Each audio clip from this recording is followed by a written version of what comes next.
ವಾಕಿಂಗಿಗೆ ಹೋಗಿದ್ದ ಮಹಿಳೆಗೆ ಚಾಕು ತೋರಿಸಿ ಕಳ್ತನ ಮಾಡಲಾಗಿದೆ. ಮಾಚೋಹಳ್ಳಿಯ ವೃಕ್ಷೋದ್ಯಾನವನದಲ್ಲಿ ಈ ಥರದೊಂದು ಸರಗಳ್ಳತನ ನಡೆದಿರುವಂಥದ್ದು. ಮಾದನಾಯಕನಹಳ್ಳಿ ಪೊಲೀಸ್ ಠಾಣಾ ವ್ಯಾಪ್ತಿಯಲ್ಲಿಯೇ ಈ ಒಂದು ಘಟನೆ ನಡೆದಿದೆ. ವಾಕಿಂಗ್ ಹೋಗಿದ್ರಂತೆ ಮಹಿಳೆ, ಅವರಿಗೆ ಚಾಕು ತೋರಿಸಿ ಕಳ್ತನ ಮಾಡಿರುವಂಥದ್ದು. ಇದು ನಿನ್ನೆ ಸಂಜೆ 5:30 ವೇಳೆ ನಡೆದಿರುವಂಥ ಘಟನೆ ಆಗಿದೆ. ವಾಕ್ ಮಾಡ್ತಾ ಇದ್ದ 54 ವರ್ಷದ ಮಹಿಳೆ ಈ ವೇಳೆ ಹಿಂದೆ ಮುಂದೆ ಯಾರೂ ಇಲ್ಲದನ್ನು ಗಮನಿಸಿದಂಥ ಆರೋಪಿ ಮಹಿಳೆಗೆ ಚಾಕನ್ನ ತೋರಿಸಿ ಕುತ್ತಿಗೆಯಲ್ಲಿದ್ದಂಥ ಸರಕನ್ನು ಕಸಿದು ಪರಾರಿಯಾಗಿದ್ದಾನೆ ಅನ್ನೋದು ಗೊತ್ತಾಗ್ತಾ ಇದೆ. ಸುಮಾರು 5 ಲಕ್ಷ ಮೌಲ್ಯದ 36 ಗ್ರಾಂ ಚಿನ್ನದ ಸರ ಕಳ್ಳತನ ಆಗಿರೋದು. ಘಟನೆಯಲ್ಲಿ ಮಹಿಳೆಯ ಕುತ್ತಿಗೆಗೆ ಸಣ್ಣ ಪುಟ್ಟ ಗಾಯ ಆಗಿದೆ ಅನ್ನೋದು ಕೂಡ ಗೊತ್ತಾಗ್ತಾ ಇದೆ. ಇನ್ನು ಘಟನೆ ಹಿನ್ನೆಲೆಯಲ್ಲಿ ತಾತ್ಕಾಲಿಕವಾಗಿ ಉದ್ಯಾನವನವನ್ನು ಕ್ಲೋಸ್ ಮಾಡಲಾಗಿದೆ.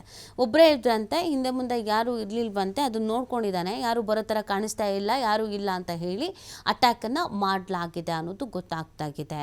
ಸದ್ಯ ಇದೀಗ ಯಾರು ಇಲ್ಲಿ ಹೋಗಬಾರ್ದು ಅಂತ ತಾತ್ಕಾಲಿಕವಾಗಿ ಉದ್ಯಾನವನ್ನ ಕ್ಲೋಸ್ ಮಾಡಿದ್ದಾರೆ ಅನ್ನೋದು ಗೊತ್ತಾಗ್ತಾ ಇದೆ. ನಿನ್ನೆ ಸಂಜೆ 5:30 ವೇಳೆಗೆ ನಡೆದಿರುವಂಥ ಘಟನೆ ನೋಡಿ. ಬಹಳ ಎಚ್ಚರಿಕೆಯಿಂದ ಇರಬೇಕು. ಬಂಗಾರದ ಅಂಗಡಿನೇ ಬಿಡ್ತಾ ಇಲ್ಲ, ಬಂಗಾರದ ಅಂಗಡಿಗೆ ನುಗ್ತಾ ಇದ್ದಾರೆ. ಕಾರಣ ರೇಟು ಹೇಗೆ ಜಾಸ್ತಿ ಆಗಿದೆ ಅಂತ ಗೊತ್ತಿದೆ.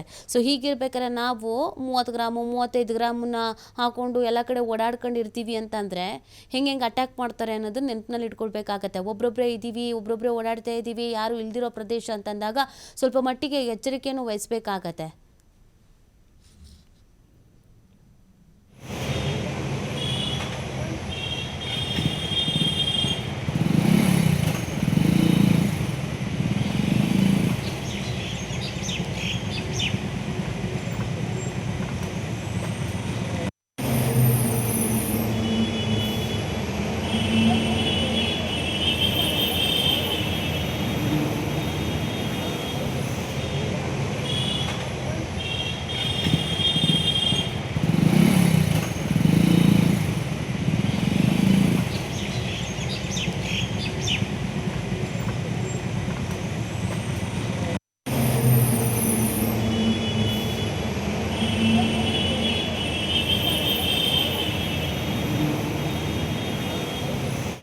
ನೀಡ್ತಾರೆ ನಮ್ಮ ಪ್ರತಿನಿಧಿ ಸಂತೋಷ್. ಈ ಪ್ರಕರಣದ ಡೀಟೇಲ್ಸ್.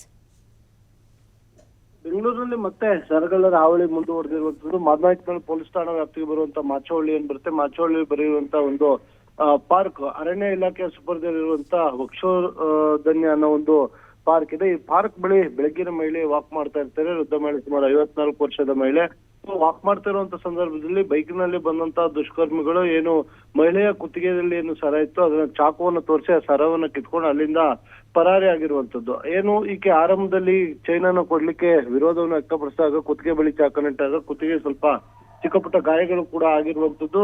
ಸೊ ಅಲ್ಲಿ ಯಾರೇ ಇದ್ರು ಕೂಡ ಅವ್ರಿಗೆ ಸಹಾಯ ಮಾಡ್ಲಿಕ್ಕೆ ಕೂಡ ಆಗಿಲ್ಲ. ಯಾಕಂತ ಹೇಳಿದ್ರೆ ಅರ್ಲಿ ಮಾರ್ನಿಂಗ್ ಅವರಿಂದ ಎಲ್ಲ ಅವ್ರವ್ರ ಪಾಡಿಗೆ ವಾಕ್ ಮಾಡ್ತಿದ್ರು ಮತ್ತೆ ಜನಸಂದಣಿ ಕೂಡ ಕಡಿಮೆ ಇತ್ತು.